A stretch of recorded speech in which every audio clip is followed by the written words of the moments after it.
You are watching APC UK Southwest States Campus Online TV. Stay tuned. APC Next Level. APC Next Level. Oluwamuyiwa Adesoa, Chairman, APC UK Southwest State. I welcome you on board APC Southwest State Live TV, where you'll be enjoying wonderful programs showcasing achievement of our leaders back home from Southwest State, and some interactive session with some of our leaders, both here in the United Kingdom and back home. I hope you will enjoy it. Welcome on board. APC Next Level. Thank you. You are watching APC UK Southwest States Campus Online TV. Stay tuned. You are watching APC UK Southwest States Campus Online TV. Stay tuned.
Good evening, sir. Welcome to Ogun State APC UK chapter. We are very, very honored to have you here. We've been waiting for long to actually see you, but we are very, very grateful for coming to see us. What we'll probably do quickly is we will have the main participant people to actually introduce themselves, and I will go through your very, very intimidating profile, which it takes a bit of time for me to get through, but I have actually made it a little bit more easier for myself. So on behalf of the All APC UK chapter, we welcome you to our interactive session. So before we quickly go, can everybody hear me? Loud and clear. All right, before we yes, go. we can. Thank you, ma'am. So what we're going to do is, as usual, we will introduce the main participant, or we're all main participant, but we may introduce the people who is going to officiate this. And as I've said, after that, we probably have a little bit of time to have a chat with the commissioner. Once again, my honorable commissioner, Dr. Samson Adeola Oderinde, thank you to our platform. Welcome to our platform. My pleasure. Thank you for having me. All right, thank you, sir. What we will do is I'll quickly introduce you to the platform, and I'll probably have to let you know that this is being streamed live to all the well, to the whole world. Let's put it that way, because it's in almost about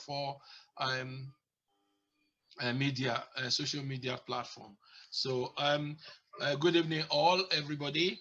In introducing the doctor to our platform, I'm probably going to read a little bit of what I extracted from his biography, because to be quite honest, if I started reading all his profile to us, we will probably be here till more than an hour.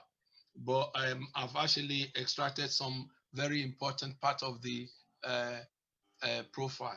So I'm going to say welcome Dr. Samson Adeola Oderinde to our platform. Dr. Adeola attended Lishabi Grammar School, Idiaba, Abeokuta, Ogun State from 1979 to 1984, where he proceeded to Federal College of Agriculture, Akure from 1984 to 1986, Federal College of Agriculture, Ibadan from 1987 to 1989. He holds an MSc in crop science from Rivers State University of Science and Technology, Port Harcourt, and a PhD in crop production from the Federal University of Technology, Akure. Dr. Oderinde also holds a postgraduate certificate in agricultural education from Wolverhampton Polytechnic, now called Wolverhampton University, United Kingdom. While at Wolverhampton Polytechnic, Dr. Oderinde studied at the Warsaw campus. His exposure to various teaching methods include how to deliver agricultural skill sessions at Staffordshire College of Agriculture and Harper Adams College. While on teaching practice at the Wolverhampton Polytechnic, he has greatly enriched his career and also enabled him pass the knowledge and skills to the generation of the young farmers. He obtained a postgraduate certificate in vegetable science and technology from Beijing Vegetable Research Center, China in 2000. In 2001, he obtained a post-PhD certificate in biotechnology from the Brazilian Corporation from Agricultural Research, EMBRAPT, EMBRAT. Dr. Oderinde is a certified master trainer in agricultural value chains from Bern University of Applied Science, Switzerland, June 2015, and a consultant to a diverse international development project and institution. He serves as the National Productivity Advisor from 2008 to 2011 in a project that had 20,000 farmers and processors in Ondo and Ogun State, help out of poverty by improving the yield and income to move down. In July 2012, Dr. Oderinde worked as a project advisor to the Ekiti State Fadema 3 project, where 100 farmers were trained on recommended practices on yam storage techniques, and integrated pest management. Dr. Oderinde served as a master trainer agricultural value chain for the Switzerland government in capacity building in agricultural extension program. In March 2017, Dr. Oderinde leading his college in a collaboration with Agriculture and Rural Management Training Institute, Ilorin, and 6 other Nigerian institutions, got an approval from the National Board of Technical Education for a curriculum for value chain courses for national diploma and higher national diploma programs in agricultural discipline in Nigeria. The Egba-born agriculturists has participated in international managerial and technical training workshop and seminar in Africa, North America, Europe, Asia, South America, and Australia relating to agricultural technology transfer beneficial to the farmer students and other category of youth agro-premium. Dr. Oderinde improved the College of Relationship with host community and secondary school with a successful demonstration of viable cassava, aquaculture, and poultry enterprises, leading to over 200% increase in the tonnage of tuber grains and livestock production in adopted villages. New profitable agricultural value chain, job opportunity, cassava, poultry, aquaculture, introduced to adopt villages, which has been adopted and sustained by 10% of each of the farmer group in 3 communities. So after 4 years of service, January 2015 to December 2018, into a 5-year non-renewable tenure, the Federal College of Agriculture, Akure, Dr. Samson Adeola Oderinde bowed to pressure from his home state to take up the appointment of the rector of Moshood Abiola Polytechnic, Abeokuta, Mapoli, in July 4, 2018. Within 6 months, Dr. Oderinde made a meaningful impact in the institution, leading the several accolades awards, among which included his induction into the Hall of Fame of Student Union Governments and the renaming of the bus shed after him by the student of Polytechnic. Dr. Oderinde has over 60 publications in national and international media. He is happily married with children. Just for people that are on the platform, that is what I've actually extracted. If I take time to actually read all his profile, believe me, we will use the whole of the hour to read his profile. As you can see from the little I've read, he is well qualified, and he has done a lot of great things to our state. So, Dr. Oderinde, I want to actually say thank you and welcome you to Ogun State APC UK interactive session. Thank you very much. My pleasure. All right. We will start by actually, I don't need to actually introduce the moderator to you. That is one of our leader in the state, in Ogun State APC UK here. And we have to actually persuaded him as well to moderate this, because we thought it's good to have both of you on the high table. So I will hand over to my leader, my boss, Honorable Dapo, Honorable Dapo, to actually moderate the sessions.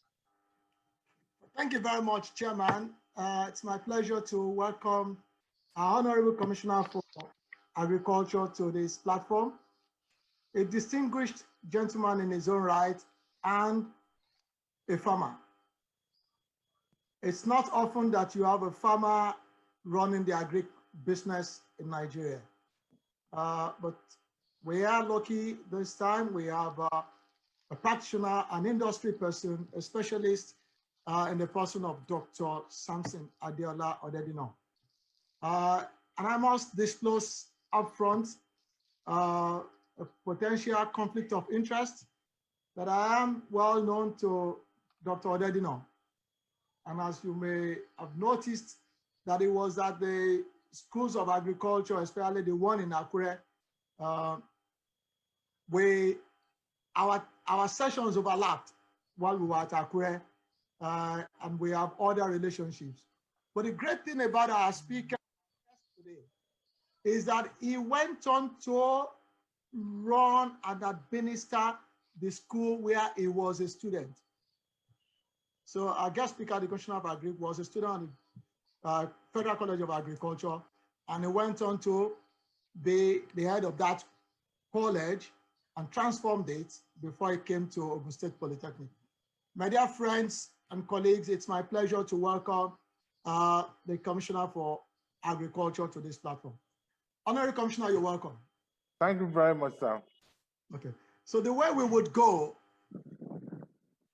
let me say what we look at our objectives on this platform, is that it provides us with an opportunity to keep abreast in each ministry in the state, and as politically biased individuals who are members of the governing party, it puts us in a position to be able to do two things.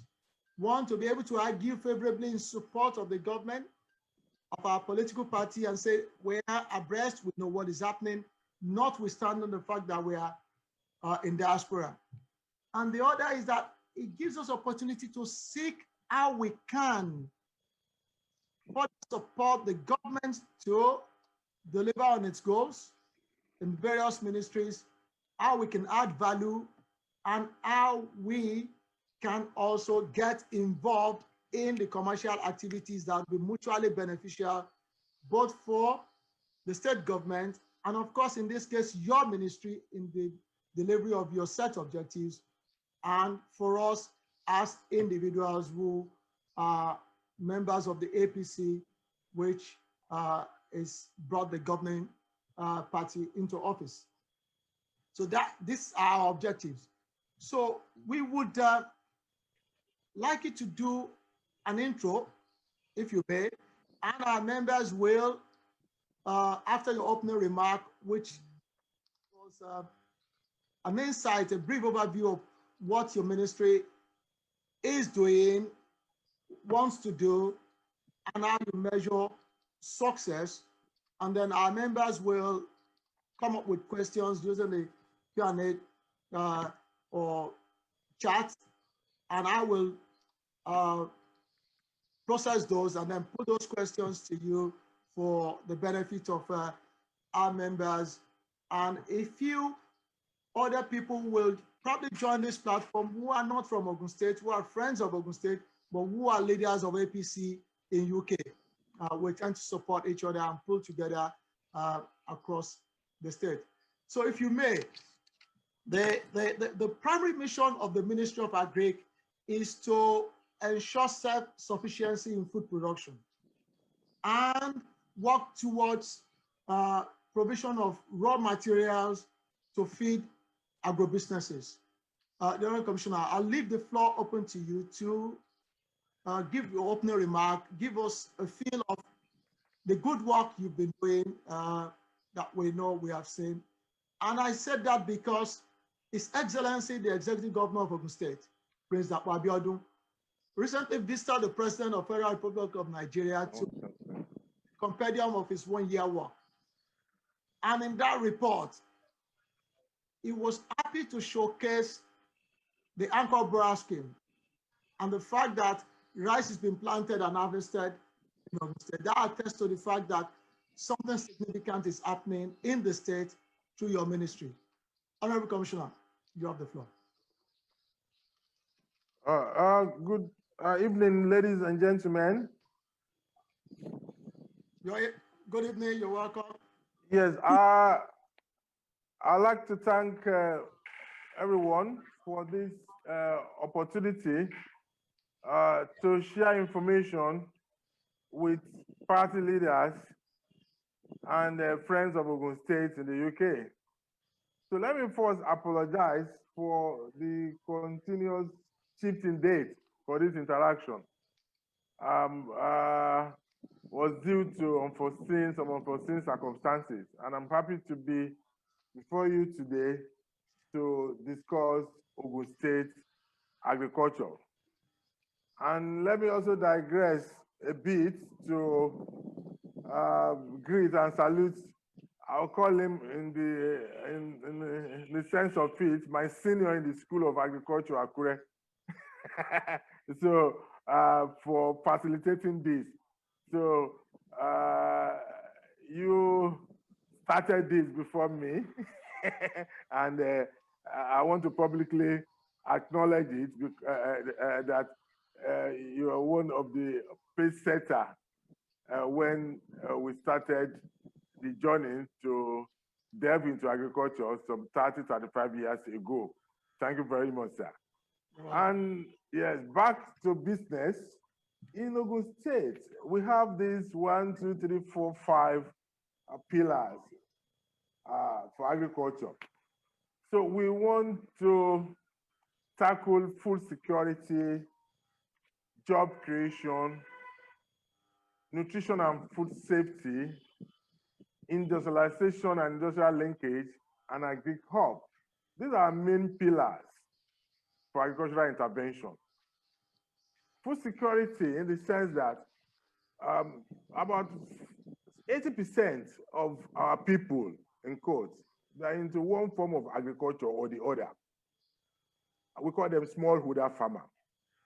We want to support them and we don't want to cut them off in the emerging agricultural opportunities we are promoting.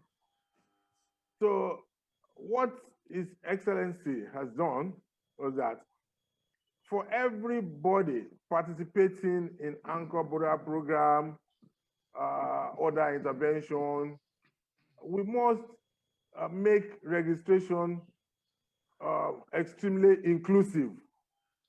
Either you are a farmer in my village or a young man in the city, you are qualified to register for agricultural opportunities. And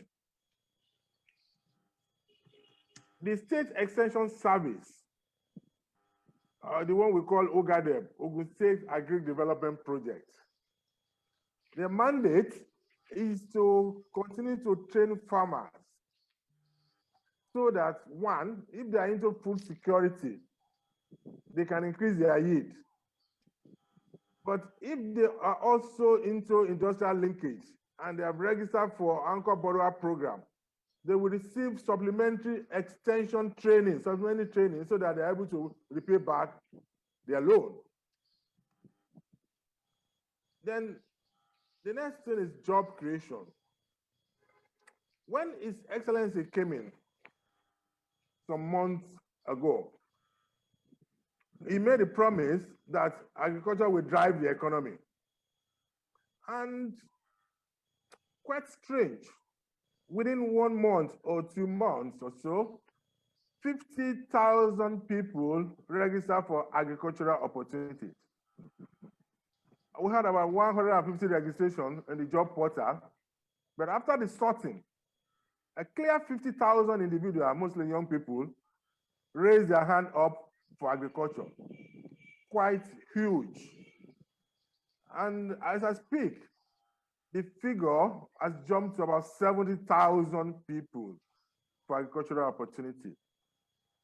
From what we used to know in the past, it's quite okay for people to say that within 4 years, I'm going to empower 5,000 people in agriculture, and then people will applaud. That's a good one for any administration, that within 4 years, you're able to deal with 5,000 individuals. But for job creation, within 6 months or so, 70,000 people in Ogun State raised their hand up for agricultural opportunity. And 27,000 after this individual, they are looking for cassava opportunity. So I have now linked our job creation ambition to industrialization. Our state, Ogun State, we have 1.2 million hectares of arable land. 80% of this yet to be cultivated. Again, too, we are very close to Lagos. Lagos is the market for Africa, one of the biggest economies in Africa. So, and we are doing investment promotion. So every investor want to come and locate in Ogun State, access Lagos market, and do good business. So these investors, they are mainly from the other part of the value chain. Most of them are not actual, except people who are, especially people who are targeting investment in agriculture. They are not mainly from the primary production point of view. We have people from all over the world who are investing in processing and value addition. For example, people will like to come to Ogun State and establish a cassava processing facility that will be needing 500 or 600 tons of fresh cassava root per day, or a maize processing facility that will be needing about 300, 400, or 1,000 tons of primary products per day. And the logic is that these investors, when they are coming from Poland or Russia or Germany, they are not actually coming with their farmers. They're coming with processing facility investment. So the governor, Prince Dapo Abiodun, in his own wisdom, started with the registration of farmers for these opportunities. So when at our first meeting with these investors, they asked us, fine, how do I source for raw materials? How do I get farmers? How do I get smart farmers who will supply raw materials sustainably to our facility? So that's the problem of agric industrialization. So in Ogun State, we are interested in industrialization, industrial linkage, and also the byproduct of jobs. So it's our duty now to arrange farmers, train them, so that they're able to supply raw material sustainably to industry. And the trick, the point, the technical aspect of it is that unless you are able to use technology to raise your yield and be it low price, you can't do industrial linkage. So we need farmers who can raise their yield. For example, the average yield of cassava in Nigeria is about 6 tons per hectare. With that, you can't even pay back your loan. You can't link with any industry. But if you get training can jump you up to about 20 to 25. But the breaking even yield is 30 to 40.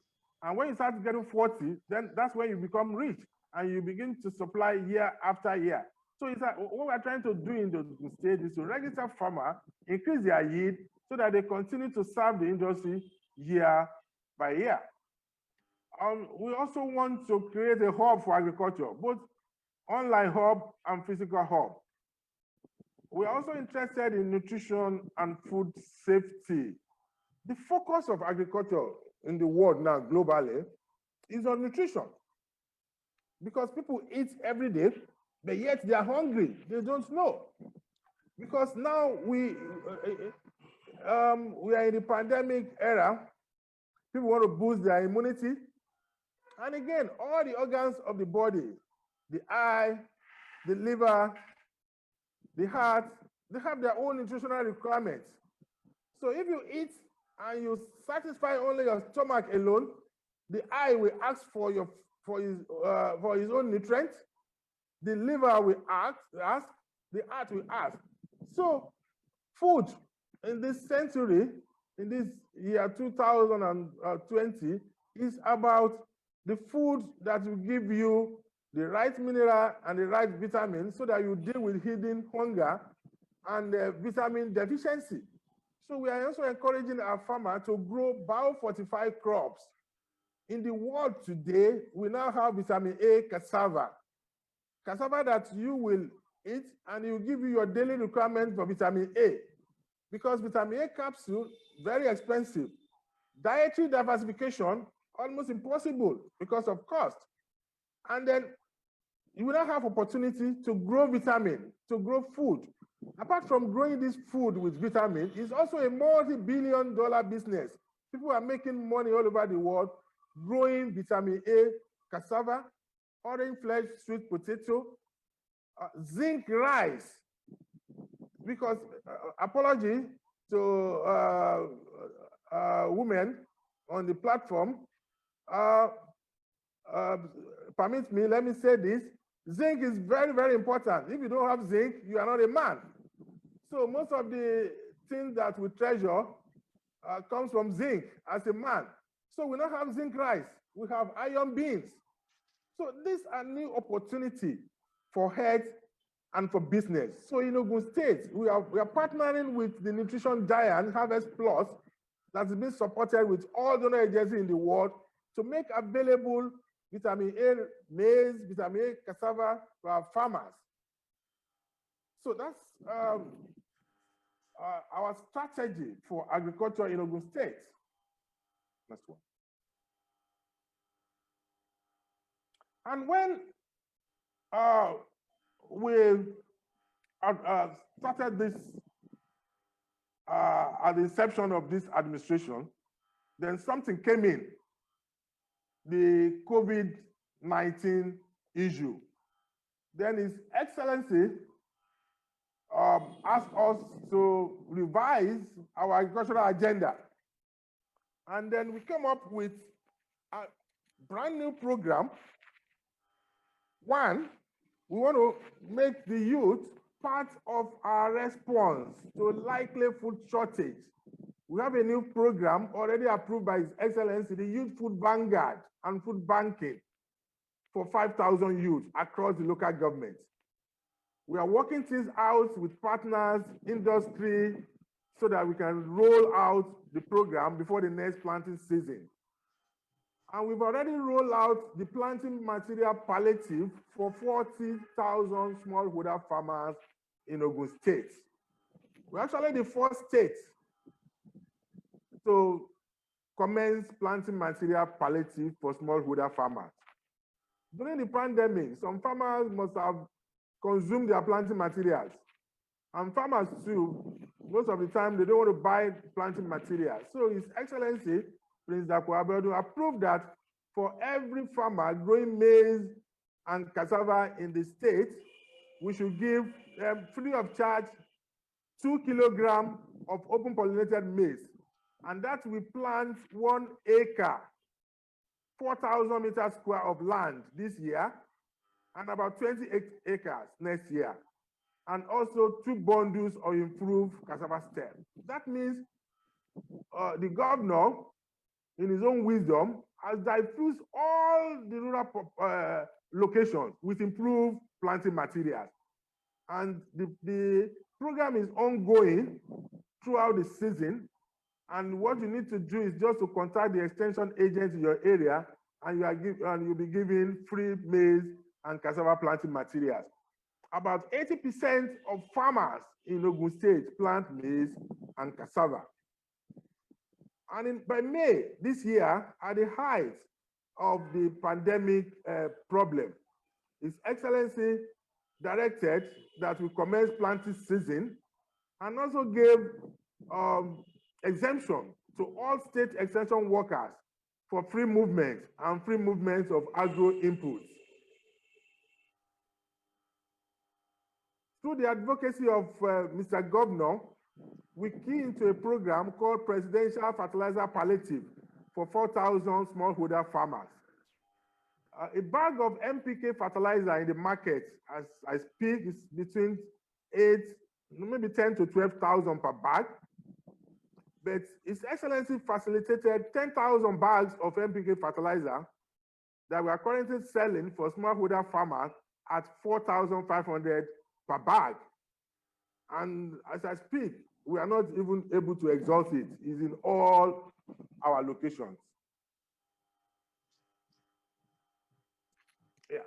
So this is an example of distribution of free cassava planting materials to farmers with a target of 40,000 smallholder farmers. And this is during the launch of the Presidential Fertilizer Palliative for smallholder farmers in Ogun State, and is ongoing. Ogun State, we're actually the first state to benefit from Presidential Fertilizer Palliative in the state. Why? Because His Excellency was the first governor to launch the planting season in May this year, before other states started their own initiative. And during the pandemic, we're all afraid. People started thinking that there will be famine, and people are queuing for food, this and that. But this is our own recovery plan in Ogun State. We want to assure everybody that we won't go hungry in Ogun State, because we have concrete plans for agricultural intervention. We are aware that people are losing their job because of the pandemic. So we have not closed agriculture. What we are doing is to focus on traditional agricultural facility of farm settlements, irrigations, and dams, water resources, so that people who have been disengaged from their work can be welcomed back into agriculture, because agriculture is the last resort.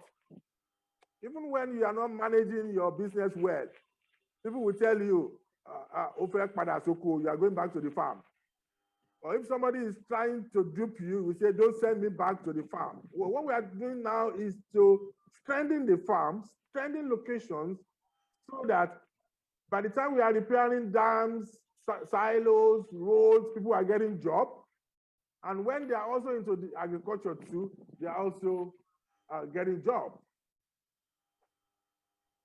We are also, like I've said before, we are maintaining nutrition and healthy living as part of our strategy to combat COVID-19.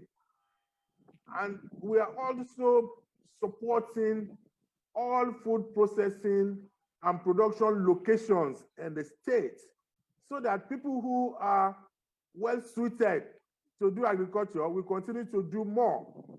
And we're also leveraging and partnering with the private sector. In fact, we are leaving everything in the hand of private sector while we are providing enabling environment. Two things are cross-cutting to agricultural agenda. One, strategic partnership with all agencies in the world, locally, nationally, internationally, that are responsible for generating and supporting agriculture. The other one is PPP, private public partnership. And to that, we have a PPP office. We also have Ogun Invest establishment as new policy to promote investment in Ogun State. These are the programs that we have in Ogun State that are directly related to agricultural intervention. The first one is the Central Bank of Nigeria Ogun State Anchor Borrower Program. The Anchor Borrower Program is a federal government program, federal government agricultural program that is meant to anchor farmers in 5 locations. That's why they call it Anchor Borrower. The first anchor, the first location, assistant, is where do I get land? Second, who will clear it for me? Third, who's going to buy the product? 4, am I going back to school? Who will teach me? Where do I get market? So in Ogun State, in a single crop alone, His Excellency has linked close to 7,000 individuals for cassava opportunities, about 1,000 in rice. And recently, we've been named as a point of reference of intervention for cocoa and oil palm and aquaculture by CBN. So the Anchor Borrower Program is a linkage program that we are facilitating. For some of the people, they don't have land, but some claim to have land. But we are also clearing land in about 20 locations for 2,500 young people who claim not to have land for cassava opportunity. As I speak, we have cleared already 2,500 hectares of land to be distributed to 2,500 young people in Ogun State. We've also commenced the World Bank Ogun State Economic Transformation Project, OSTEP, which is supposed to empower, link 40,000 smallholder farmers in about 4 or 5 value chains. We are also beneficiary of IFAD Ogun State Value Chain Development Project, VCDP. We are also commencing very soon Ogun State Enterprise Development Program. We're also commencing Ogun State Agricultural Value Chain Job Opportunity Training Program and our Ogun State Post-COVID-19 Food Security Response Strategy.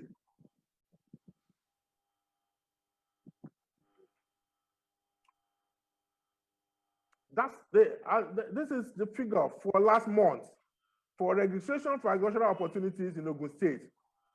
Cassava is topping the list with 25,000 people individual, mostly young people, have registered formally for agricultural opportunities. And for this, what we are doing is to link them up with fund, off-taking, inputs, while the state will assist in training them so that they are able to pay back their loan and We're also providing land in some instance.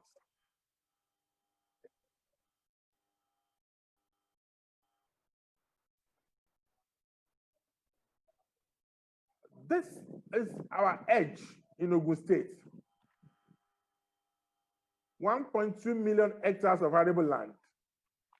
And we have 65,000 smart farmers that we can arrange for investors for sustainable supply of raw materials to industries.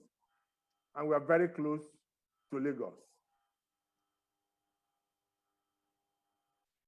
And again, we have worked on the enabling environment for agricultural investments.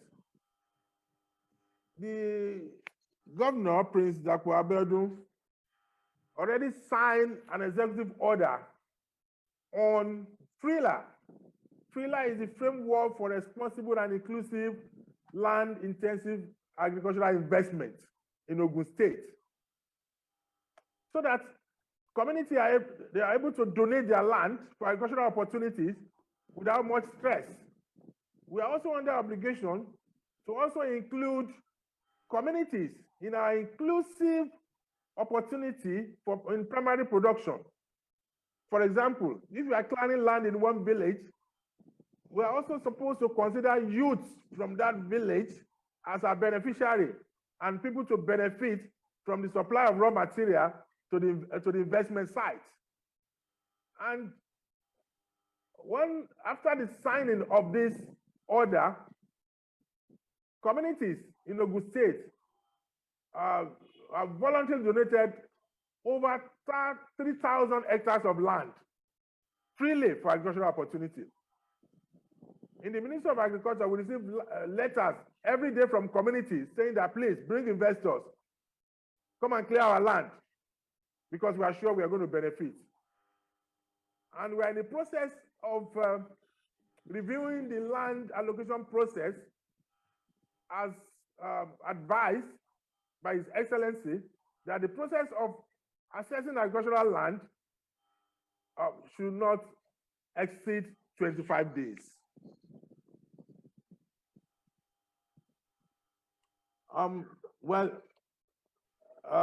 Let me also take a clue from His Excellency by showing you pictures of what we are doing or what we have done during the pandemic, that the pandemic didn't actually stop us from moving agriculture forward in the state. This is in one community or the other where we are trying to arrange young people to train them, including extension agents, on the new agricultural opportunities. Yeah. So this for cassava, we host the 4 or 5 biggest buyer of cassava in Nigeria. These investors takes more than 500 tons per day of cassava, and they keep on asking for more. So for our nominee on cassava value chain, the problem there is not of uptaking, of glut, of everything. The problem is how to train them so that they achieve high yield and they won't complain of low price when they are selling to investors like this. We are taking good charge of the value chain coordination so that the present situation, or the situation in the past where processors will be saying we don't have raw materials and farmers will be saying we don't have a place to sell to. I think the problem is managing farmers so that they can behave well as farmers attached to industry, not farmers attached to food security location where the price is unstable. So by the time we encourage a young man to grow 1 hectare of cassava, it's huge, because the average farm size in Nigeria is 0.2 of an hectare. So if you are growing 1 hectare, you should be looking for industry to buy. And then you should also behave like a smart farmer who has been trained to link with the industry. Yeah, so we also have other value chain, priority value chain, poultry. We're running a unique broiler program in which we have given 1,000 broilers to a young farmer. And you're going to run 3 cycles. Within the first 6 cycles, those on the program, they made 150,000 gain. Same thing, second cycle, and they commenced their 3rd cycle 2 days ago. So after running the 3 cycles, we now support them as commercial growers thereafter. And because of that, we started with 54 pilots. Because of the success of that, we have 9,000 applications on our hand. And 2 weeks ago, His Excellency approved that we replicate the infrastructure in all the 20 local government areas of the state to take care of our pending 9,000 applicants. We are currently doing it in Odeda Farm Institute. So we are going to be building poultry infrastructure all over the state to take care of this demand.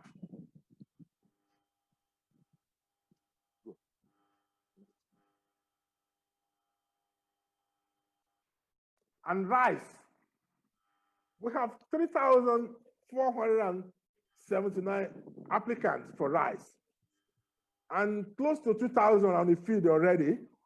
And some weeks ago, we harvested some fields, and other fields are in the various stages of growth. So in Ogun State now, rice business matters. So we are attracting investors into milling. States around us, they're investing in milling, as a milling machine. They don't have as much land as we have. We don't want states like Lagos to start going to Kebbi to buy paddy. So we're growing rice for every investor. We are also increasing our capacity to mill. Yeah, go.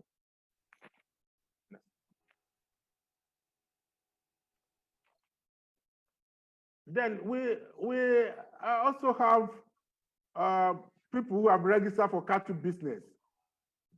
And we have also received letters from CBN to support our investors for cattle. What needs to be done is for us to receive a business plan from investors, and then we take them to CBN as our farmers, and then we link them to credit and support.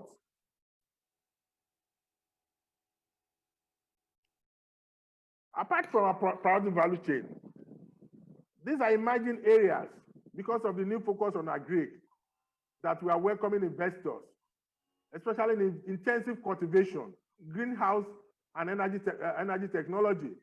Some of our young people find it very convenient to go intensive, and they are also accessing markets everywhere around the world.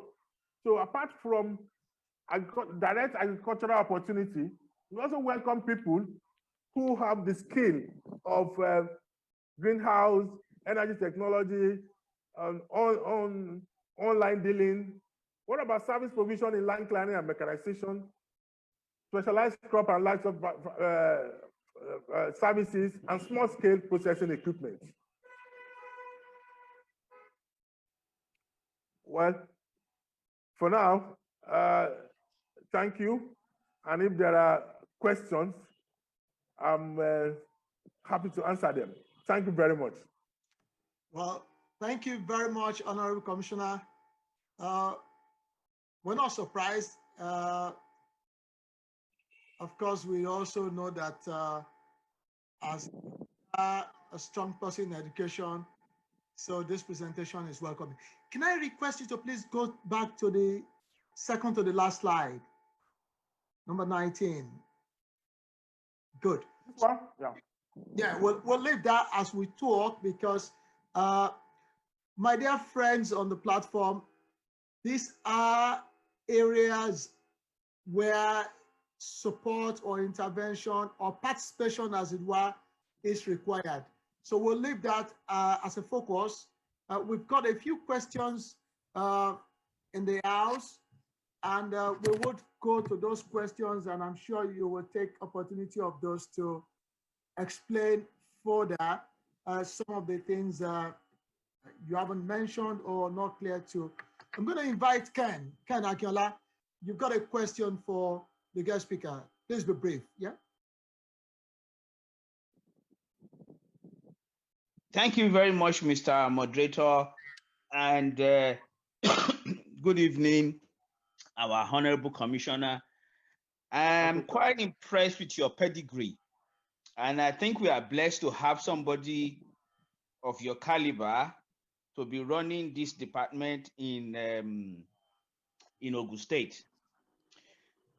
All the people you see on this platform, we are very passionate about the development and the progress of Ogun State.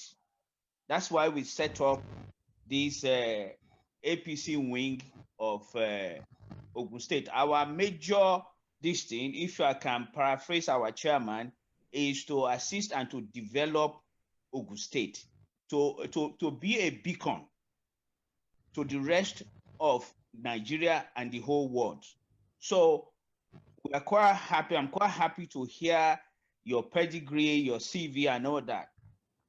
Now, I've got 4 items here briefly, which I will mention. Now, you haven't, from what you said, you haven't mentioned whether Ogun State actually belongs to, number one, that's number one, whether Ogun State belongs to Global Cassava Partnership, because I believe this organization, they actually assist states and countries to actually get better value chain, because I understand there's so many products that can come from cassava. It's almost unimaginable. Okay, that's number one. So the global partnership is an issue which you haven't mentioned. I'm looking forward to what you have to say on that. Briefly, all these things you have mentioned, I would love it to translate into poverty alleviation. When the price of Gari reaches to say it's so cheap, people will be coming to buy from Ogun State and will be exporting. We are buying Gari in Europe. It is very expensive. So all these schemes that you and the government they are doing, we would like it to translate into poverty alleviation, and we want to be measuring the prices of Gari and the product produced in Ogun State particularly, so that we know that our people are being fed. As you said, now some of these years has got vitamin in them, which is fantastic to hear, so that people don't need to spend a lot of money to be healthy. So that will be one of the legacy and achievement of your role as a commissioner. So poverty alleviation is an issue we're going to be monitoring. The other thing I'm going to say is, thirdly, briefly, is, when we're talking about agriculture is not just about the produce, the yields, and all these things. It includes storage facilities. Those facilities are what's actually holding most African countries back. Storage facilities, access roads to all these farms.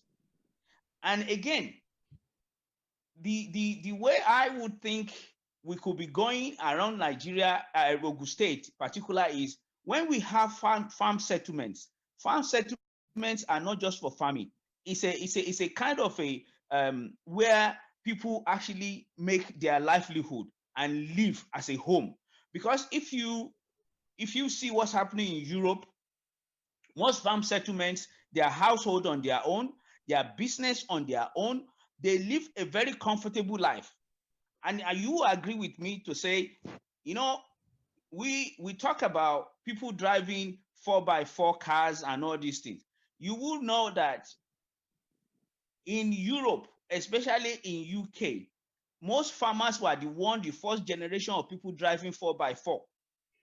The Land Rover was meant to be a terrain vehicle before they convert into City One. The City One are what they call SUV. But the original Land Rover has been driven by farmers, which they are comfortable, they are rich.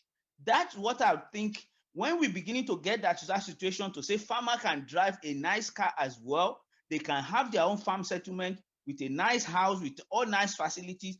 This will be our dreams. And this is one of the things I would love you to be looking into. Not just, a farmer comes to the market, they still live poor. I want them to be comfortable, to be rich. That is what is going to attract our youth, our people into that business to say, I don't need to be a banker.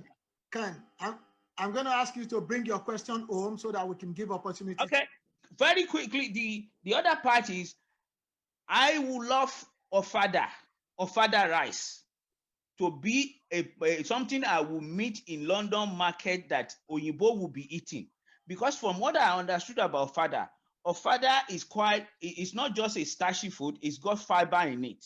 So how far are we on that route? Because, and some of these are products in Ogun State. Don't worry, your question is clear, Ofada rice. Okay, thank you. So I'm fine with that, because that's a loaded question. Before we take the Honorable Commissioner, for other colleagues on the platform, I am going to time you to summarize your question, let it be clear. Do not do explanation, ask questions and let our guests respond. Okay, so Honorable Commissioner, if you take all of those together as one, please. Okay. Thank you very much, sir, for this question. Can you hear me? Yes. Loud and clear. Okay, fine. The first question is about cassava. And let me also use this opportunity to give a bit further information on cassava. Nigeria is the highest producer of cassava in the world. 50 million tons, more than 50 million tons of cassava being produced in Nigeria. That's good news. Then two, the average yield of cassava in Nigeria, 6 to 10 tons, one of the lowest in the world. And then three, Ogun State is the highest producer of cassava in Nigeria. But the sad tone is that out of these 50 million tons that is being produced in Nigeria, maybe 90% to 95% goes into Gari and Apu, while less than 5% goes to the industry. If the situation is still like that, nobody should be talking about poverty alleviation or opportunity in cassava. But in Brazil, 95% of their production goes into the industry. Ethanol, alcohol, petrol, also in other countries.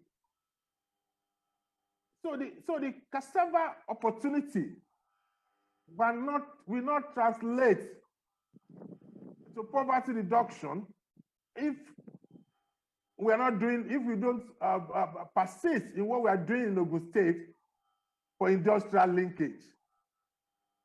So that before you grow a crop, you already have a market and a good market, and you'll be trained to increase your yield. That is the situation about our cassava. So those who are doing food security, we are supporting them to increase their productivity. But if you are a young man and you are an investor, we also link you to off-taker, to various products. And like I said before, the highest number of cassava buyers in Nigeria, they are from Ogun State. And before this administration, I think there are about 24 or so cassava processors in the states that are folded up because they can't get raw materials. Because farmers are not willing to sell to them. They prefer to go and sell to Gari people because the prices are higher.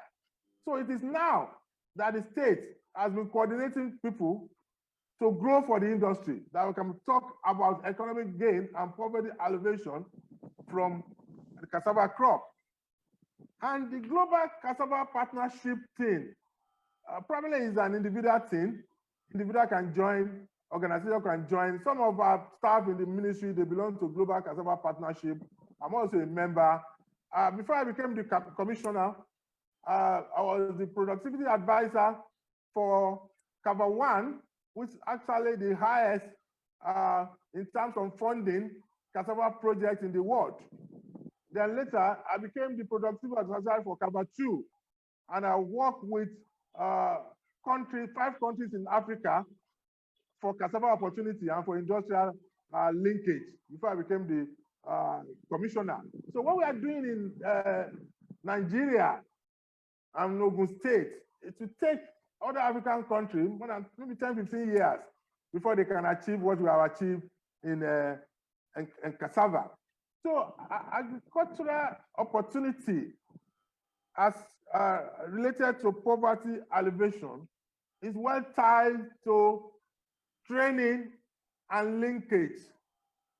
Training, linkage, and cost reduction and efficiency. People are not able to make anything out of agricultural opportunity because they are not able to use technology to increase their yield. No processor, people who consume cassava, every other thing. In the food sector, people want to buy cheap food. Nobody wants to spend money on food. People can buy donut, 1,000 naira. I used to buy ice cream, 7,000. And I said, fine, this is about 10 bags of gari. Nobody will complain. But any increase in the price of gari, the government is not working. So what we are saying is that farmers should have a way of using technology to jump their yield. For example, if you are doing something and you are getting 6 tons per hectare, while the potential is 50, and you are using the same amount of energy and money to get 6 tons, the same amount of money and energy you can use it to get 50. It's when you submit yourself to technology and training that you are out of poverty. Because if you continue to use the old method, you're going to get low yield and you continue to complain. So farmers, investors take agriculture for granted. There are things you will learn that somebody will be making 100 naira per hectare as gain. Somebody will be making 500,000. The same amount of time, the same amount. So agriculture is about technology. It's technology, or even change of attitude. I'll give you an example because I used to like giving an example on the cassava crop. The way you cut the stem alone without spending amount of money will increase your yield by 25%. There are non-cash methods of increasing yield.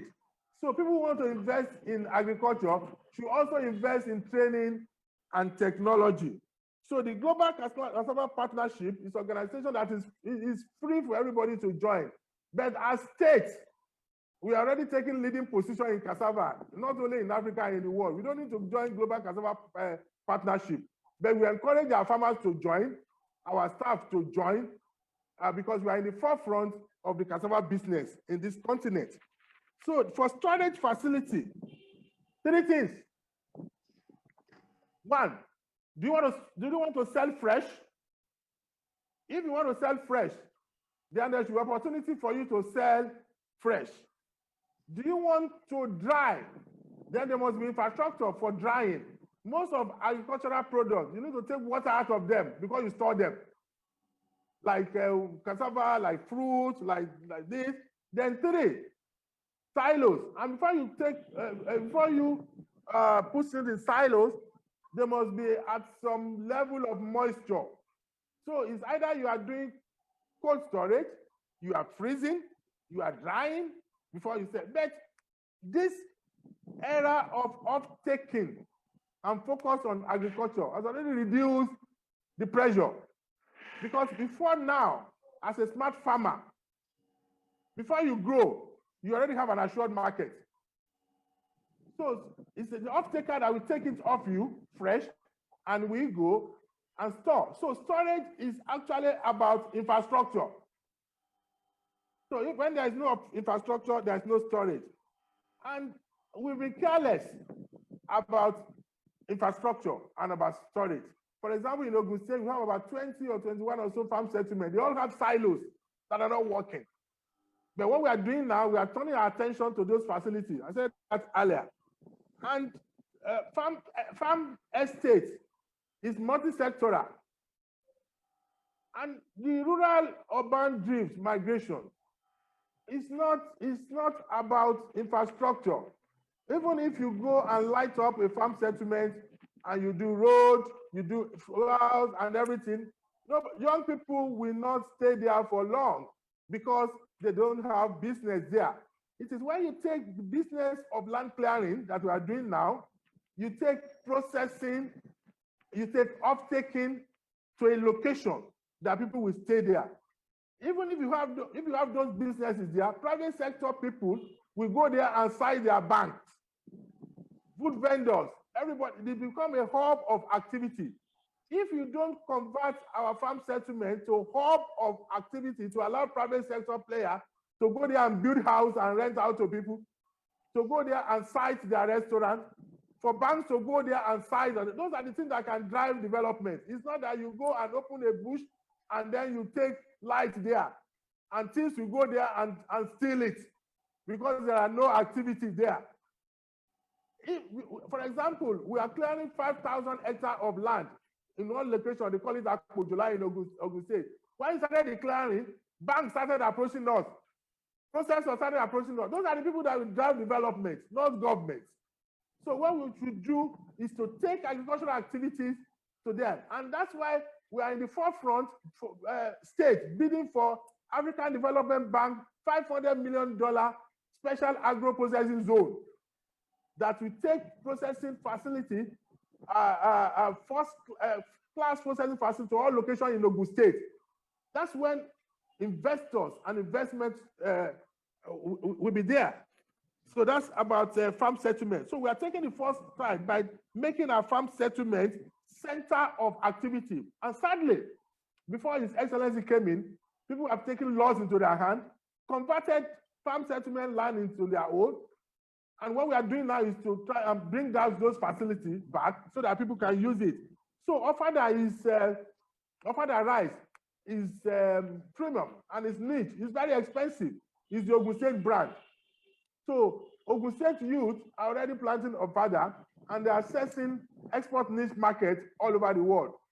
When His Excellency came in, he supported more than 500 youth to plant dry season Ofada rice close to Ogun River.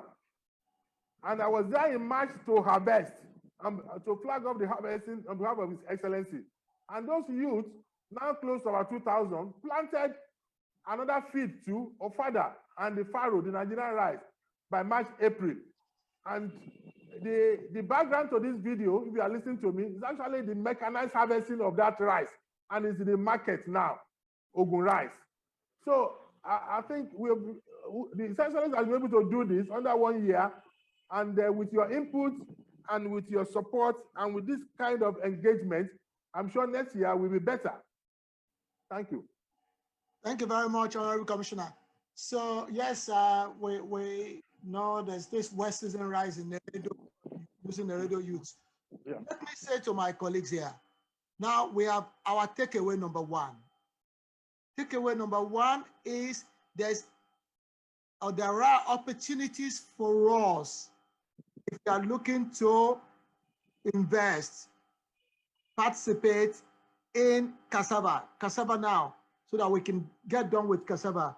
What I hear is that there's opportunity for those who want to go into processing, value addition, that 80% of the cassava produced in Nigeria is produced in Ogun State, and the bulk of what is produced in Ogun State goes to Gari and Fufu. And therefore, there's opportunity if we increase the production. So let us take that as one of our takeaways. Cassava is one area we can go back to the commissioner and say, yes, we want to register because you said there's this register of those who do that. Yes, we want land. Where would we get it? What form do we need to fill? Yes, we might need funding. We would go and do ours. Government will not fund us, but what can we do? How do we key into this ADB supported project? What do we need to do? And it's talked about investment opportunities in greenhouse, okay, which we can source from here, mechanization, which we can take from here. So because at the end of this, what can we do? What should we do? What is our takeaway? So that's why I've highlighted those points for those of us who are interested, and I hope you are. The next set of questions, I'm going to combine these two questions, even though it seems to have addressed them, but for clarity. Olu and Angela seem to have asked the same question, but I'll give it to Angela, whose question was on social equity. Angela. Hello. Thank you so much. My question, like I said, it's all about community. It's all about the community. I think this was my question has actually been answered in the post-COVID-19 recovery plans. But what I would like to actually find out is how is this monitored to make sure that all these palliatives are actually being received by the people that needed it most. I'm talking about, should we say, Abule? People in the Abule, small lowly farmers. How are you monitoring to make sure that they actually get all these palliatives you stated here? Honorable Commissioner. Yes, thank you very much for that question. In the agricultural sector, just like the police, we have a way of reaching the farmers. We have a structure that the farmers in the village, that they understand very well and they have keyed into. In each local government area in the state, we have 6 extension agents. Okay. Yes, in each local government area. What they do is they interact with the farmers. We also have the local government agric officers. So in the Ministry of Agriculture, we have the state covered. For example, if you call me now and say something happened in Owode, I will call the extension agent there and I'll get first-hand reports. We know all the farmers in the rural area. So what we have done is that if you are interested in this palliative, it's not to be distributed on market days or in the palace of the king or just no. We have numbers of extension agents covering each area. As a farmer, what you do is you call your EA. Your EA will now take the things to you in your farm and also assist you in planting. Because and I get weekly reports from the head of the agency of number of farmers reached per week. And the monitoring team, what they do is to call the farmers one by one and say, and in doing that, we've gotten some very useful feedback. Like say, one of our wow, and then we take up that agent. And we've received reports of some agents refusing to pick up their call. And the farmers will now call the local government chairman or even send WhatsApp message to me or call me, and we swoop on that agent. But since we've started, we've not seen the product in the market. For the maize, because we put it there, not for sale. And we are monitoring. And farmers who have been finding it very difficult to access have used every sort of method to reach us. So that's what we are doing. And we have reward system, and we also have system for meting out disciplinary action for extension agents who might want to compromise the palliative. And we are on the radio every week, not TV, in our programs to roll out the numbers of that farmers can call if they want the palliative. And the unique thing about the palliative is that it's throughout the year. There is no expiry date. It's whenever you prepare your land, contact us. Thank you. Thank you very much. I think the fact that the numbers are there in public domain and that these numbers are read on Agbeafo Koshoro makes it easy for farmers, genuine farmers, to be able to do that. I hope that answers your question, Angela. So I'm going to Mr. Ademolake. You be brief quickly, yeah? Yeah, thank you very much, Mr. Honorable High Commissioner, and also Mr. Chairman and moderators. It's quite a very educative exercise to have listened to what the Honorable Commissioner have said. Fortunately, my father was an agric officer, and also he managed the Akpoje palm oil industry or something like that. I remember while growing up, due to palm oil thing. But The way when the commissioner was talking, he just reminded me of some of the things my father used to say about palm oil and how passionate he was and all those stuff. But every year he says those things, the price goes up. It doesn't come down. I mean, it's just amazing that with all this fantastic structure, the only way, because what the question I'd like to ask is, what would the commissioner expect us to measure this government with in the next 3 years? If we know the price of Gary today, would we be able to measure what the price would be as a success, to know the success of this administration by measuring by checking the market in the next 4 years to say, okay, what our government is trying to do is Gary is 100 naira per dish today, but we are hoping that our government will make it 50 naira to the poor community. That is what I'm expecting more to because every time, for instance, I was going to give something to somebody, I bought a bag of rice, and be rest assured, 2 years down the line, the bag of rice has doubled. And we're hearing that there are quite a lot of production. So what should we measure this administration by in terms of price to the market people? I'm talking to the common man that is buying on the streets. What should we measure this agriculture by? That is number one question. The second question is, land in Ogun State, majority of the land in Ogun State, which I know, are being acquired by the government. And I can't, because I've been part of it, I bought hectares of land, which I heard that it's been, but one thing I was asking is, why is it difficult? Is it difficult for the government to put a big bill, big banner or some post on the land that has been acquired to say that the region of this area has been acquired by the government, don't buy it from the landowner? So that when you go there and you want to purchase there is no way I want to buy a land now. I'll be looking for the commissioner to say I want to buy a land. So really, I'm not thinking what is difficult in putting a big board outside to say this area is acquired by the government, don't buy from the landowner. And everywhere you go, you see those across Ogun State so that it will not waste people's time. Then secondly, it will disbar people from wasting precious time of people that wants to go into agriculture. Because there is no way everybody will have to go to Ministry of Agric before they get this allocation. Some people will go through the... I think your point is made. I think your point Thank you. Yeah. Thank you very much, my brother, for that question. When I became the commissioner, I third round, I was at Akoje and Lomiro. And what we're trying to do is to restore those places back to normalcy. And we actually went with Central Bank of Nigeria that probably will support growers in that area, because those plantations are in Ijebu in the east, Ijebu East. Ijebu, yeah. Akoje.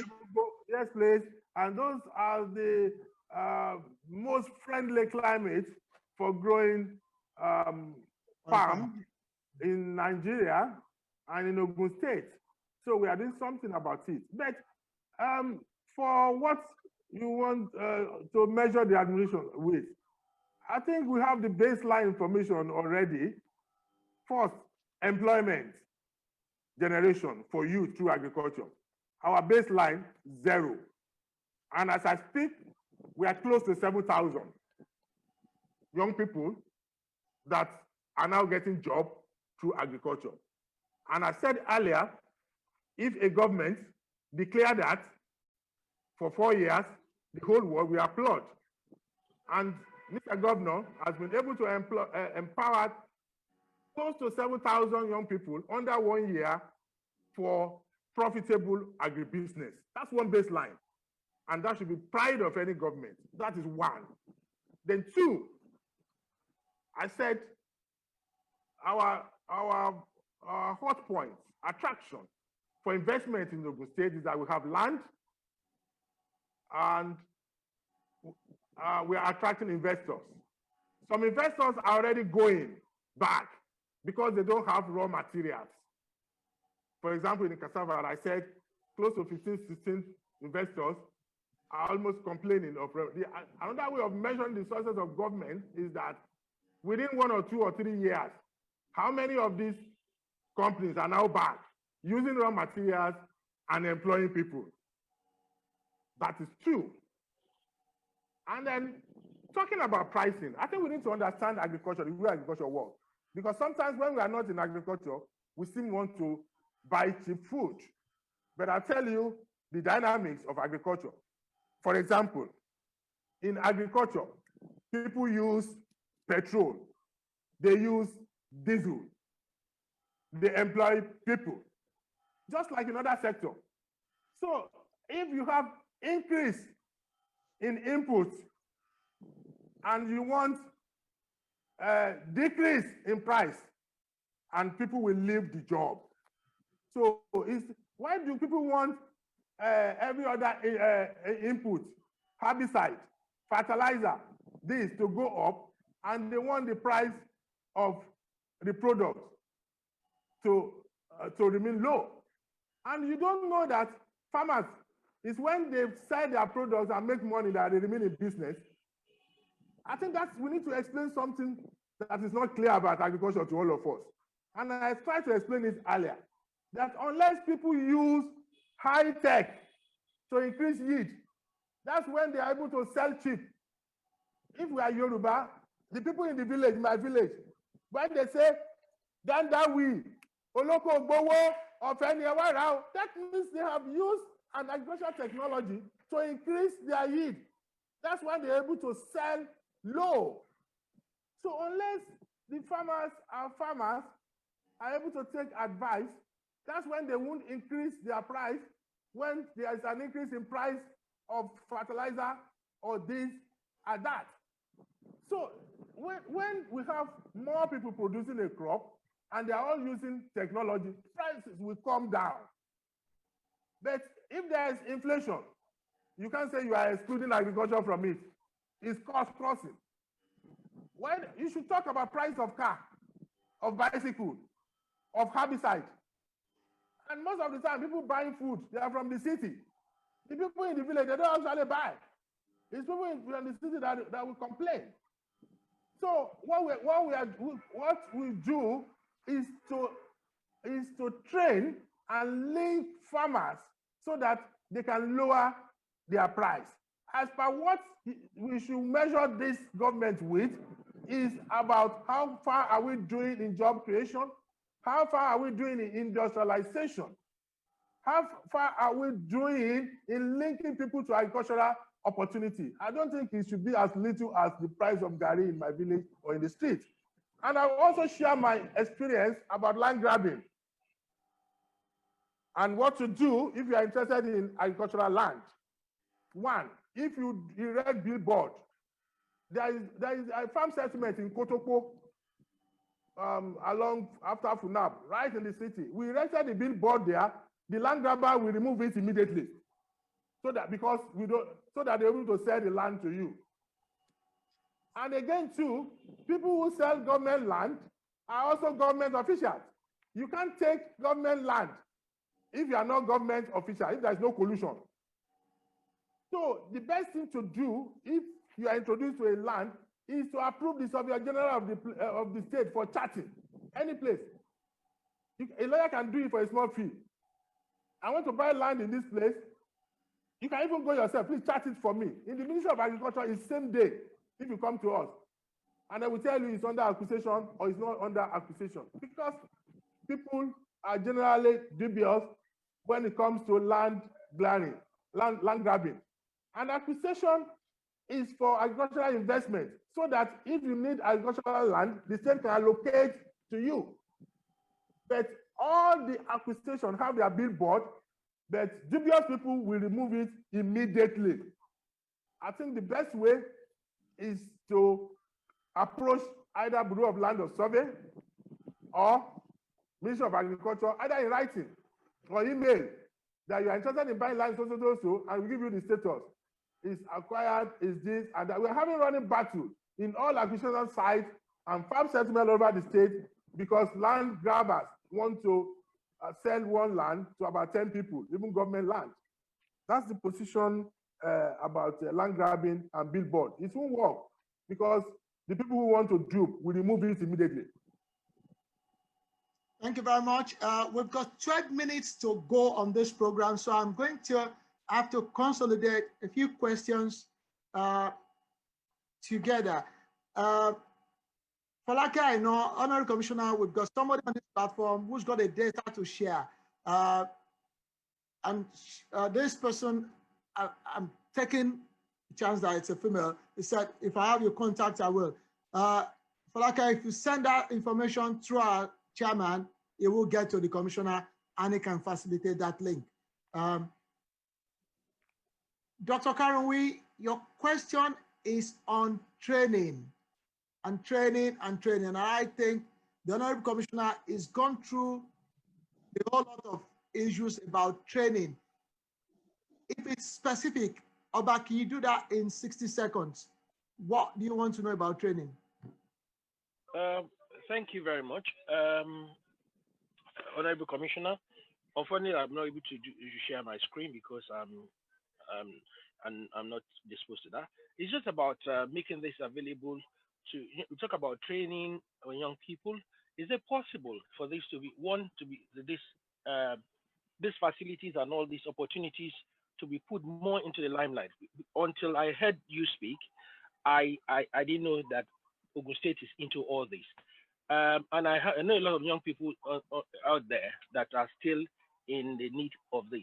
How much effort, sir, are you putting into training young people from the school to farm, from university to farm, and all the stuff? How much effort are you putting into this? One. Secondly, if you are doing much into that, how much are you putting into the public domain about what you're doing? If the more advertisement you put into about this, the more people are aware of it, and the more people are into that. Thank you very much. Yeah, thank you very much. I think in the state, we have an agency, Ogun State Agri-Development Project. The mandate is purely training. And we have registered about 70,000 people. That means it's quite on the public domain. And what we are saying is that before we allow you participate in any linkage, you must do mandatory training so that you are able to get high yield and repay back your loan. And then we also have youth focused program, but everything we are doing in Ministry of Agriculture is even oversubscribed. And we are one of the ministry whom they say know how to use media very well. And if you're in the sector, are probably on ground, I'm sure you know that we are doing more than enough on training and giving adequate media publicity to what we do in the sector. But just like you've said, there will always be room for improvement so that people can know what we are doing. And probably that's the reason why I'm on this program too. Yeah, thank you very much. Mr. Ogunfemi, Are, please stand by. I'm coming to you quickly. Mr. Ogunfemi, 60 seconds.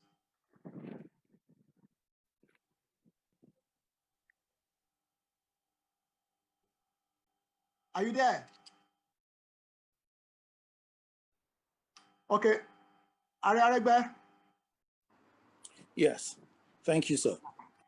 Honorable Commissioner, yes, just a couple of questions from me, if you don't mind. Yes.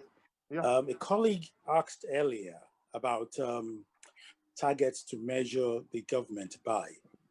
I'll ask a similar thing, but not to measure the government by, but something for us to key into and work with the government to achieve. So in specific terms, and if it's still work in progress, I'm happy with that. Do we have volumes that we are hoping or that we've set to achieve? Perhaps, you talked about next year, year after, on any of these crops or produce for the state. That is one, because when we know that, we can then, decide and perhaps focus on a specific and say, I can help drive, work with the government, whichever way I can to achieve that specific volume. That is one. The other one is, do we have, you talk about lack of efficiencies perhaps we struggle with capacity issues and all that. I'm not sure whether we've managed yet to have some sort of assessment to know exactly what that efficiency gap is costing us, i.e. what we are getting at the moment as against potentially what we could be getting. Again, the purpose of that question is to help us kind of have a view of, hang on, we can actually help support the government, work with the government to actually kind of reduce that gap. Thank you. Thank you very much.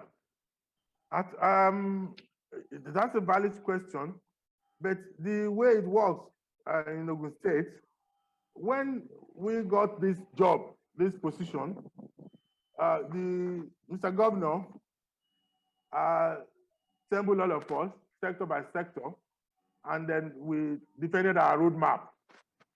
And then we came up with roadmap for each sector. Quite unfortunate, I can't share our roadmap here because of the volume. But in each of the ministry, as a commissioner leading your team, you have what you have signed for to achieve in each quarter. And we have the monitoring team in the budget and planning department that will actually monitor your performance in terms of the farmers you intend to raise, production target per group, for example, in the agricultural sector. So that's in place. And in our ESCO meeting every week, most of the time probably is being devoted to giving account of what you are able to achieve per quarter as determined at the beginning of each quarter. That's to answer that. We have that in place. Then as for efficiency, I think the efficiency is at the farmers level in agriculture and as the stakeholders level. And what we call it yield gap in agriculture is very low, especially in Africa. And what we are doing as government is to partner with private sector, farmers organization, so that they recognize the importance of technology and training in bridging the yield gap and in promoting efficiency in investment. I'll give you an example. When investors come around with their fund and they want to establish a processing factory in my local government, and they come to my office, fine, I want to go to Obafemi to site a processing factory to help the farmer there. And I said, no, you are not helping them, you are doing business with them. So people need to also invest in machinery and also invest in people. Investors and processors should always take responsibility for the source of raw material so that they partner with the state in training the farmers so that they increase their yield. So the efficiency and the yield gap is a big problem in Africa, because when we are getting 10 tons for a crop in Nigeria, they are getting 100 tons in Thailand or elsewhere, because that's where people recognize the use of technology, this and that. So what we are doing is to hammer it, the importance of training to bridge efficiency gap. And for people, investors, to know that they are not helping the farmers, they are working with the farmers. And if they are working with the farmer and they are able to invest in $1 billion machinery, and they should be able to invest in 100 naira support for farmer, even if it's to share information with them to sustain the source of their raw material. I think it's an attitude thing that cuts across the value chain, and it's an African problem. Thank you. Thank you. Sorry, moderator, please indulge me. If I was to ask that if you're given a clear plate and you're asked, what is top 2 things that you think Ogun State diasporas, if they were to put together a cooperative, for example, and decide to come on board and work in partnership with the government of Ogun State, what would be your top 2 priorities that you say, guys, this is what I would suggest for you to come and support? The first thing is value chain coordination. Okay. Yeah, okay. It's very key, because you've got the experience and you can bring technology into it, and you can also bring people together. You can also connect them to market, and also, yes, and also do a demo, and also share learning. It's actually to coordinate value chain so that every one of us can benefit from it. Excellent. Thank you. Yeah. Okay, so I was just going to add to that. That's why I said they should keep this priority value chain slide up there. So, dear friends, note, we need greenhouses in Ogun State. There's a need for energy technology. These are areas we can go in there and partner with the state. Just like he said, we're not going there to help. We also want to do a commercial business, okay? There's need for more mechanization. He kept referring to that. Use technology, and all of those things to increase yield. And quite a lot in small processing equipment, small scale processing equipment. We don't have to wait until when we've got millions of pound sterling to go and make a start. These are the key things we can take, and then we can work together or as individual entrepreneurs and go to the state government and go and partner with the state. Honorable Commissioner, before we go, I've got this question that I'd like to ask.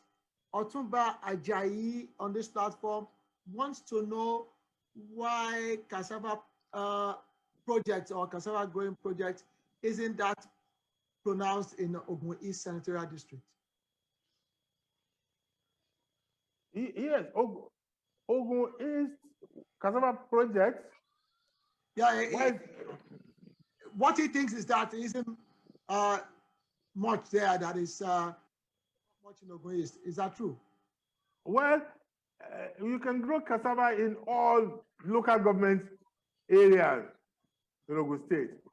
And most of the time, the factor is how close are you to a major off-taker or processor. In every local government or project, we have village level processor, community level processor, from the source raw materials around the village for gari and fufu. But for industrial linkage, if a location is very close to a processor, and then you seem to have lots of cassava farmer, commercial cassava farmer around the place, I think that is that's the answer. And if you have an investor that's very interested in the place, what we do as state is to help organize clusters and young people that can farm around the processing plant so that they can be getting as at when due quality raw materials. I don't know whether I've answered the question. Thank you very much. Femi, 60 seconds before I hand the thing over to the chairman. Femi, okay. Hello, can you hear me? Go on. Yeah, thank you, Honorable Commissioner, Your Excellency. It seems that land is the #1 inhibiting factor, restricting, making it difficult for diaspora to invest in Ogun State.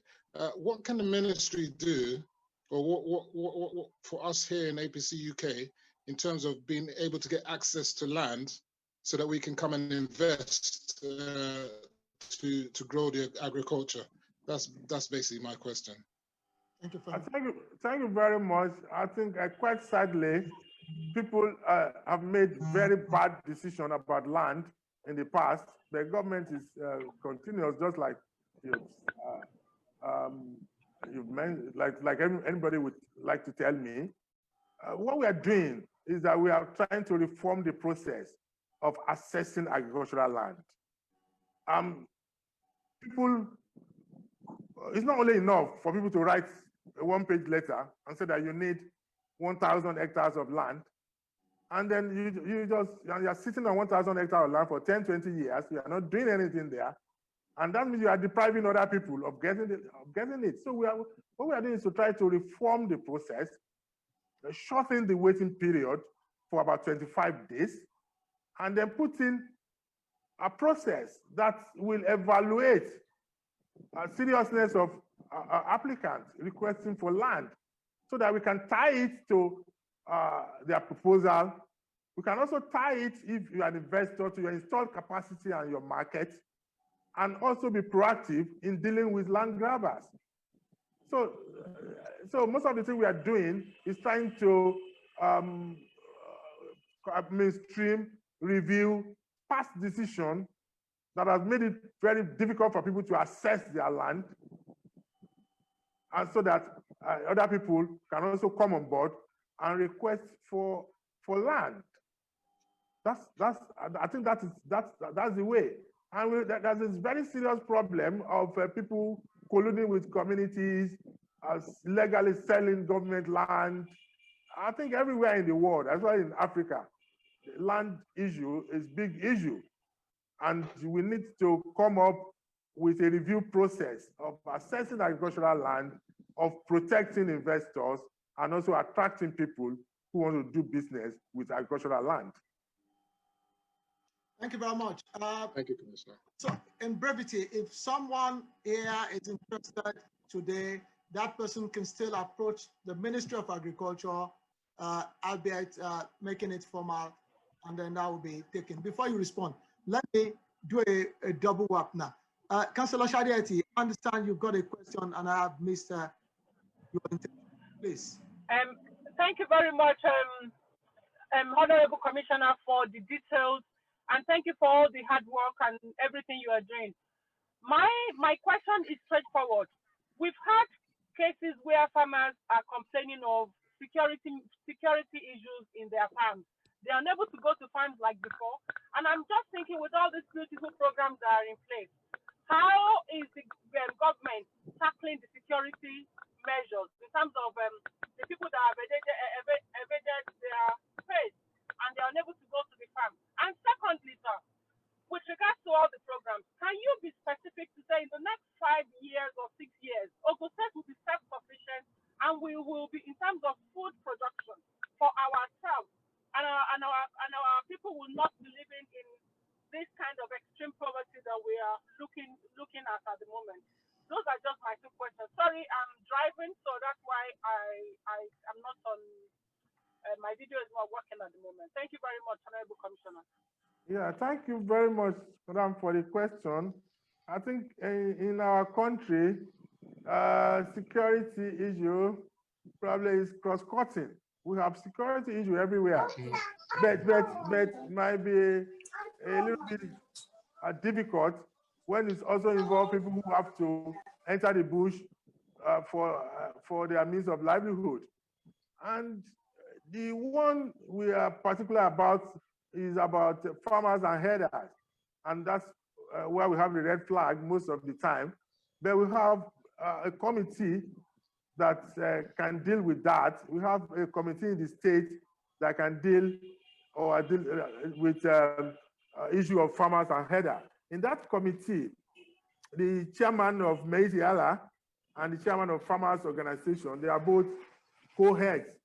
So we have numbers that people can call when they have issues, this and that. But our advice, professional advice, is that if you have a farm, don't be an absentee farmer, because if these troublemakers, if they realize that you don't come to your farm all the time, they go there and do crime. And again, too, don't go to the farm alone. And for rural community, if you suspect any unusual movement, alert security agents.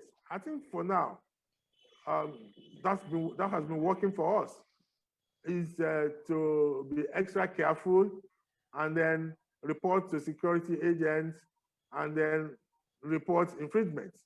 I think for now, that's what we've been doing, apart from state-supported efforts and laws to police the rural communities.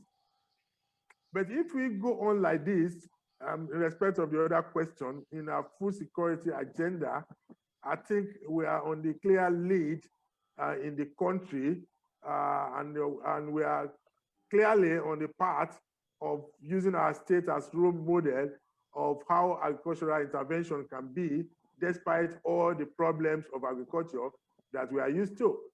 Because I can boast in the state now of farmers, individuals who have cultivated close to 4,000 hectares of cassava even during the pandemic, 1,000 hectares of maize and of rice, and we are in line for other commodity.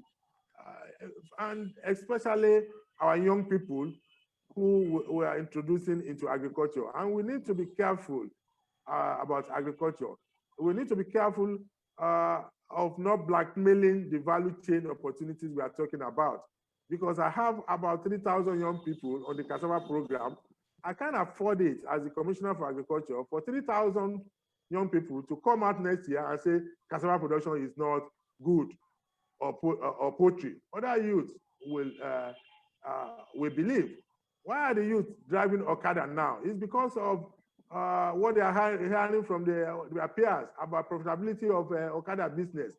By the time our young people start sharing good news about agriculture, others will believe, and we have more people into the scheme of profitable and responsible agriculture. It's all about changing our attitude. It's all about piloting, and it's all about dealing with the right people and giving the right support to people who are doing agriculture now, so that they can also introduce agriculture to other people with example and with results. Thank you. I'm going to take the last one, the very last one. After this, if I haven't told you, I'm sorry.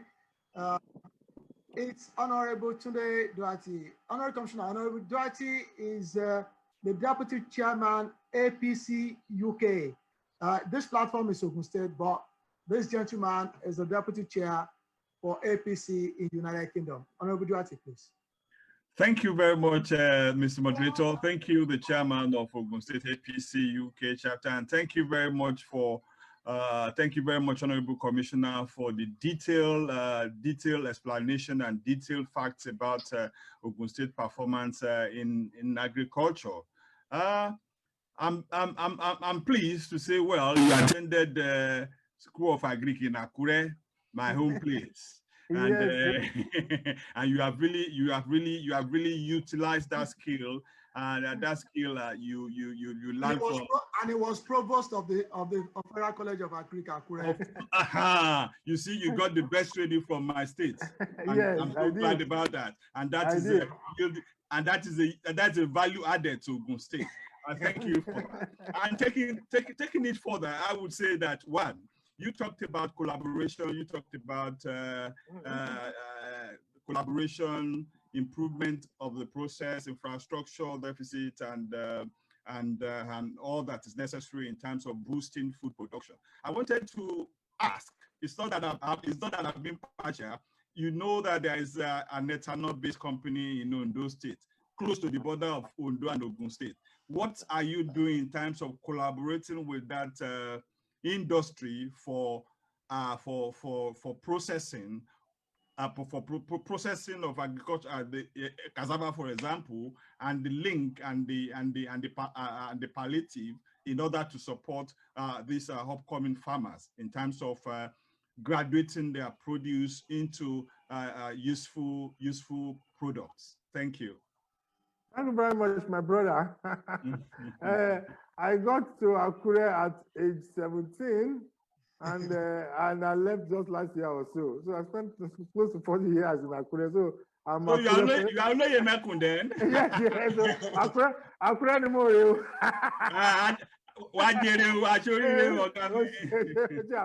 Yeah.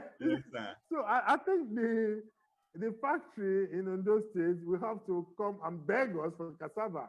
We don't have to go to them, because the way it works, our own candidates, when they started, people already signed up for their cassava. They have their own economy of production. They have their off-takers ready, and the off-takers are already waiting for their product. For the factory in Akure, that place should be held responsible for the source of their own raw materials, just like I've explained. If you are citing a factory, invest in farmers, because as it is now, they are going to be competing for products. And our own farmers too, we are trying to discourage side selling. So some of our farmers are not even around there, because they are supposed to cluster farmers around them or do enough offtake agreement with primary producers. So our own farmers, they got their fund from CBN, and then and their off-taker also introduced by CBN. Some people have taken money too from CBN to do factory, and they don't have raw materials. So CBN today are on our neck to arrange farmers for them. I think factories too have their own strategy of sourcing their raw material. But that's what I say, value chain coordination is a skill. And unless government, farmers, and stakeholders like you, unless you come together and promote farmers and teach them how to use technology to fight low yield and how to be attached to industry so that they continue year after year to supply raw materials to industry at a sustainable rate. Some of them will prefer to go and sell to Gari and Fufu fire because quite high price they get from there because of small farm holdings. So you need to grow your own farmer, educate them, train them, so that as you are making profit as an investor, they're also changing their roofs, buying motorcycles, and sending their children to school. That's when they remain your farmer. Unless factories are very interested in the profit margin of their farmer year after year, by introducing to them, not leaving it to government, improve raw materials. There's something we call transport and logistics. Some of the factories, they want to go near it at all. But if I own a factory today, I buy a truck, and I will be going to lift cassava from my farmers and charge them a token for transport. So those are the things investors should know about because those farmers have nothing to lose. They will change to another crop. But your own investment, you can only run into a cassava. You can't put tomato there. You can't put water there. So they don't have anything to lose. They abandon you with your factory. If you don't cut them specifically and train them to continue, because they are well suited to do it. You can't do it. Most factories cannot even run backup farms. Because what people do is that people who do not perform well in the factory that need to be disciplined and sent away, they send them to the farm, to the managing farm, and they go there and ruin the farm. So you work with people who are well suited to supply you raw material, and you put part of your profit to support them in growing and in supplying to your factory. We worked with some factory 2 years ago or so. When they start seeing cassava, then they close their shop and say, we are now taking once a week. And in some factories, you see 2 kilometer queue because someone wants to supply. And when they supply this week, they take their money next month. Such someone won't grow cassava again for you. So that's the only problem of the industrial linkage. And this is coming from experience. Thank you very much. Welcome, Abba. Thank you very much, Honorable Commissioner. Obviously, one of the factors, and I know this personally, so I've disclosed my my interest up front, is because we have a distinguished farmer himself who has supported various projects nationally, who's advised various internationally funded projects. So you're well connected to bring in all of these skills. Honorable Commissioner, one joke we cracked somewhere on that other platform was the day I think the federal government palliative came, and there was a photograph of the person who came to represent the federal government, the person who was representing Ogun State Government, and there were 3 of them, and a researcher, somebody from research, Dr. Hamza. All of them were in that photograph, and I said, God be the glory. All of these 3 were at prayer at the same time. Yeah, exactly. and that is the inspiration. So, my dear friends, before I sign off and hand over to the chairman, I am saying to us, look at the slide that is being shared. There are opportunities for us to go into value chain and make investments, become entrepreneurs, actually coordinate ourselves as a group or as individual entrepreneurs.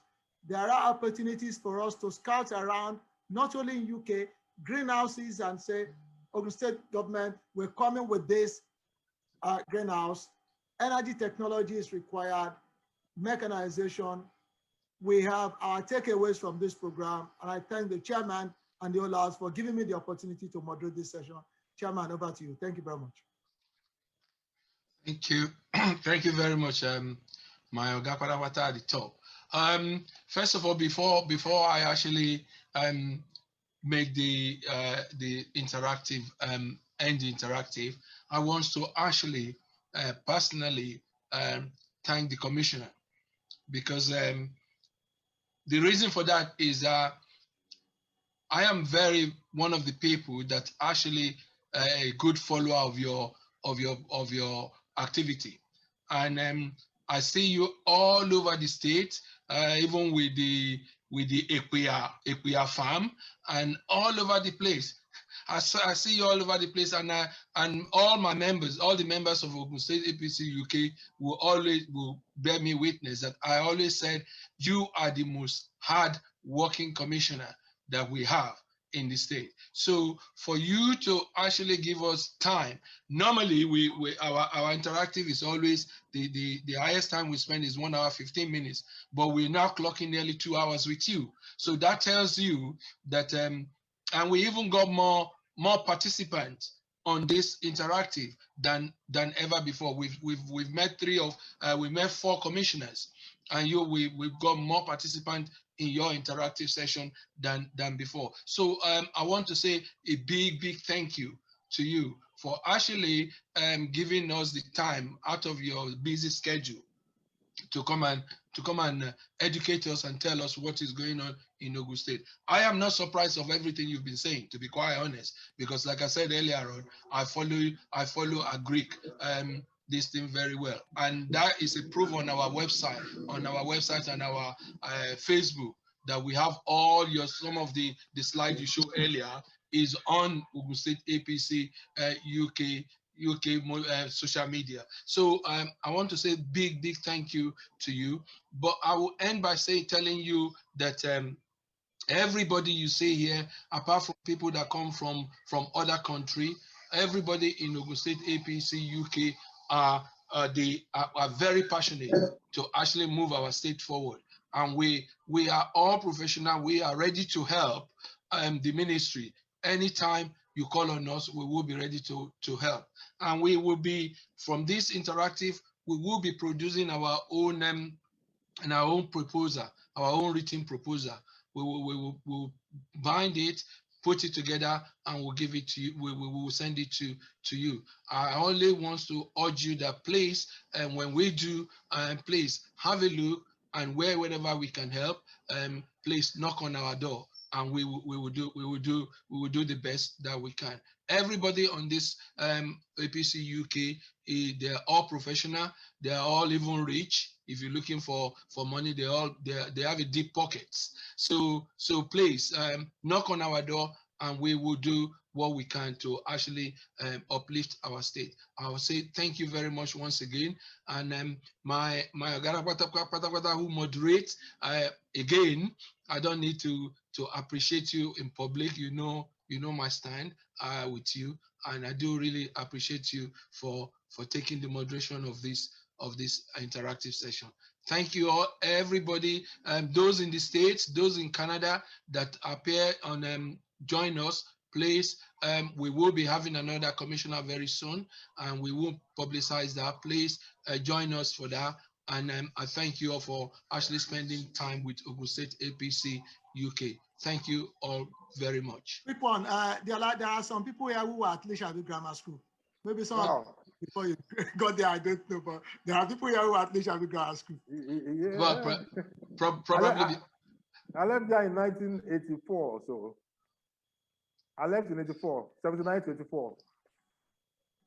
I think some of them went there in 1971. Yeah. Yes, so those are my daddy.